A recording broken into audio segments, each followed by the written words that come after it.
या कार्यक्रमाचे माननीय अध्यक्ष व सन्माननीय व्यासपीठ, पूज्य गुरुजन वर्ग व उज्ज्वल भारताचे देशदूत माझे विद्यार्थी बंधू भगिनींनो, जे अनमोल योगदान दिले भारतीय स्वातंत्र्यासाठी त्यांना मी वंदन करतो. भारत देश ब्रिटिशांच्या जुलमी राजवटीतून स्वतंत्र झाला. त्यानंतर या देशाचे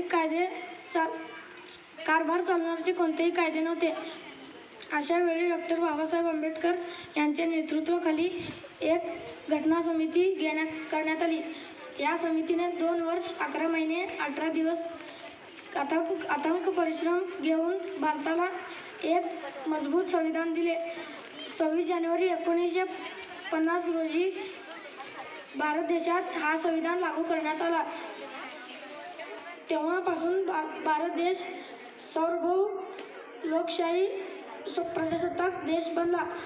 त्यांच्यामुळे आज आपण सर्व गुणसंपन्न सुखी दिवस जगत आहोत. धन्यवाद.